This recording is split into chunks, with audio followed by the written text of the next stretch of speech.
Welcome to another episode of Autofocus. Today I'm excited to shoot this straight out of the 90s Radwood-esque Mitsubishi Galant VR-4. These things are so cool, so rare, and this is everything right about car culture today. We got Brett Adams here. You are a madman for building this thing.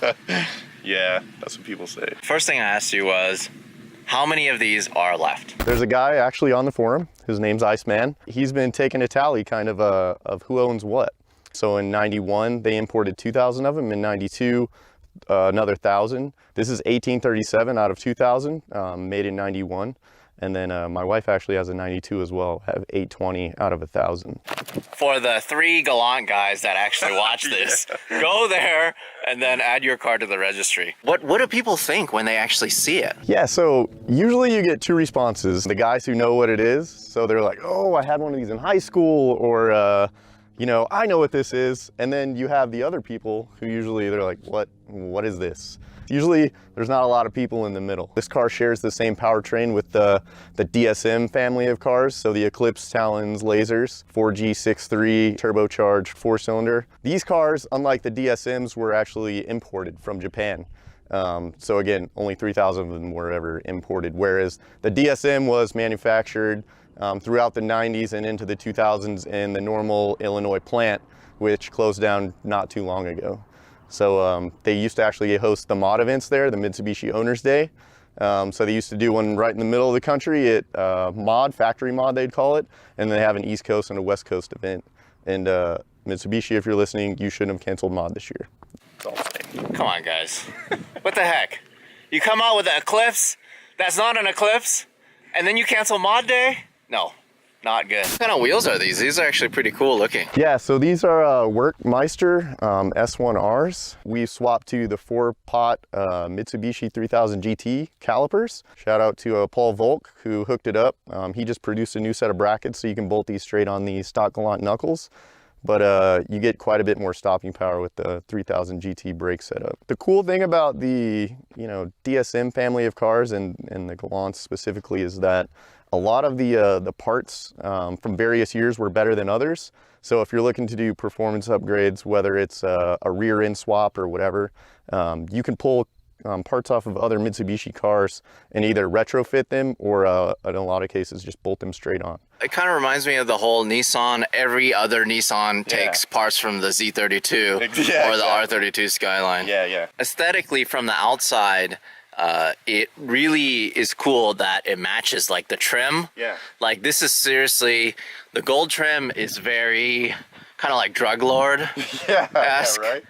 And the wheels and the white, everything kind of matches with that kind of theme, which I really, really like. It's very regal. Yeah. I like that. Yeah, right.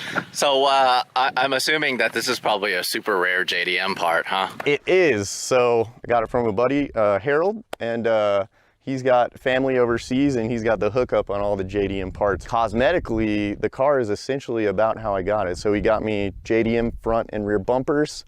All the visors, those are all OEM factory parts. I just essentially started wrenching and took care of the performance aspects. So it's kind of cool to take all those little rare touches, put them onto a rare car, and then, this is the end product. It still looks pretty low key. Yeah. And it's a super VR-4. Yeah, so that's actually a super rare badge. The car actually isn't a super VR-4 for any reason, but it's a super cool badge and it's super rare. Guys hoard parts like this and it takes a lot to get it out of them, but I was actually given that badge for free and that would easily fetch a couple $100. So it just goes to show. Just for this? Yeah. What the heck? My buddy Andre, never actually met the guy, but through forums and on Facebook, he actually gave me that badge for free just because I had been looking forever. Would you just look at it? It's glistening. I see why you say it's worth hundreds of dollars. Yeah. Oh man, that's kind of the fun things that I really like. I shot a EG Civic a while back. My buddy Mickey, he spent like $2,000 on this like little remote button thing that opens a door, but it's like so rare, and it just, Yeah. but it doesn't really work that well, and that's kind of the cool thing, is it kind of makes the car whole. Exactly. So let's check out the engine bay. I don't actually know anything about this car, and that's kind of the fun thing for me, is to experience these cars. Oh, what the? I don't even know what to. I don't even know where to start. Wait, so this is the stock motor? No, well, yes, in a sense. This is the stock 4G63 the car would normally come with, but this one's heavily modified. Punch 20 over, aftermarket rods, pistons, stock crankshaft actually. Every essentially bolt-on part you can kind of get is here. All right, that's an understatement. This is pretty incredible. I mean, like, what is this? What did you do to make it look OEM here? There's not a lot of off-the-shelf solutions for stuff like intercooler piping, cold air intake setups. Some of it obviously will carry over from the DSM community. So the DSM cars, you could either modify or kind of make some of those parts work, but most of this stuff is custom, specifically the intercooler setup. There's a huge community of guys that have been modifying these cars, since they started coming off of the factory floor in 1990. Most of the stuff that I learned from either just doing or guys on the forum, like really going out of their way to help out. So that is great. I haven't had it dynoed in its current configuration, but on a slightly smaller turbo, it made 436 horsepower at the wheels, and I believe it's 417 foot-pounds of torque. If I had to guess, I'd say maybe it's right around 500, but yeah. To the wheels. To the wheels. I cannot wait to go for a ride and maybe a little drive, just a little.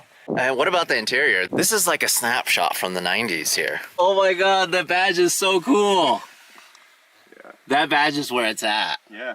Oh, and the gauges are actually really nice too. There's kind of like a little turbo icon on the gauges. That's stock. So what made you want to build this in the first place? I mean, there's just so many cars you can build, and like, how did you even find this? Yeah. So I started out with a 90 Mitsubishi Eclipse, a front-wheel drive turbo version in high school, a natural progression from the 1G DSM into the Galant VR-4. So yeah, because it would have been too easy for you to build a Evo or something like that. Yeah. Well, and then again, you just don't see these a lot, so it's nice to have something that it'll turn heads, and then people kind of wonder what it is, and they'll want to talk about it. And then I mean, the car, it has really cool history behind it too. So Mitsubishi imported these when they were competing in World Rally. So you can go on YouTube or Wikipedia and read all about the rally history, but Mitsubishi used to be pretty boss. Yeah. And now they're making the Eclipse Cross. But don't say that. Just crushing my heart. So I actually before I've had a 90s Nissan Maxima, and that was touted as the four-door sports car. Yeah. But that does not hold a candle to what this car is. I mean, this car is so cool in every aspect, even in stock form. Oh my God, it's a real four-door sports car. Yeah. So I'm actually going to shoot this for Super Street magazine.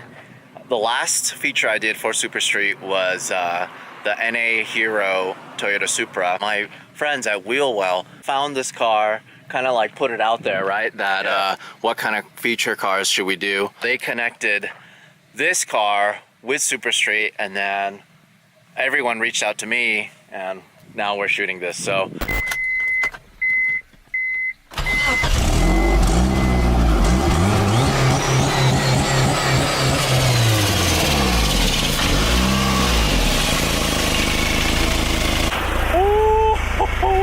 that is good. What about from the back?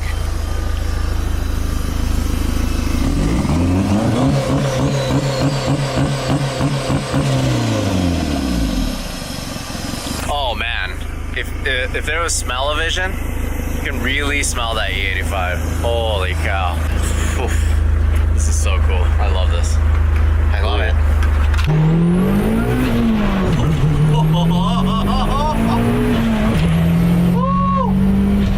Oh, this is incredible. Oh, I don't know how to explain this. It's actually really quiet, but it's a lot of turbo noise. that's the grocery getter. So that is incredible. It's actually surprisingly quiet. Yeah.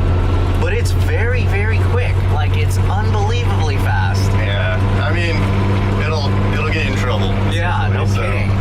Ooh, that is great. I really like it. I like it. So, You know, this does not feel anything like my R32. This is way faster. 2-3 times faster.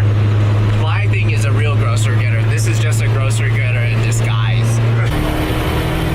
Oh, wow.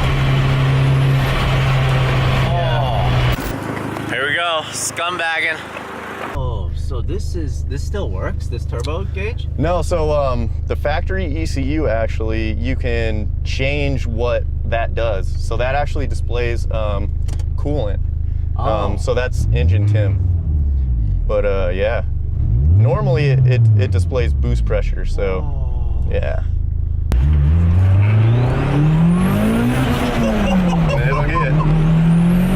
Oh my God! When it kicks in, it's just like it's pretty crazy. Yeah. Exactly at 4,000 RPM is when it takes off. Yeah. But it's really is like an on-off switch, and in fact, it's almost like you're flooring it twice, right? It's like you get it, Yeah. and then it doesn't do anything. And then you get the boost. Oh, that is incredible! How is it that this is not a thing now, sir? Mitsubishi. What the heck? Yeah. I love it. I love it. I love that you stomp on it, nothing happens, and then as soon as you hit floor, it's. Oh my goodness. Yep. This is unreal. That's her. Okay, I see why you built this car. Yeah. I get it. Yeah. I get it. I can just see this being so much fun just to drive on the street.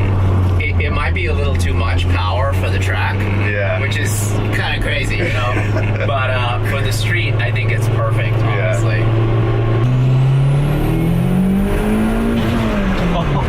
Yeah, that's it. Dude, when that boost kicks in, though. Yeah. Oh man, dude.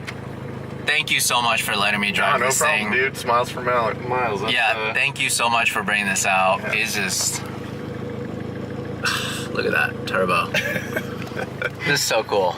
Sweet. I think that's a wrap.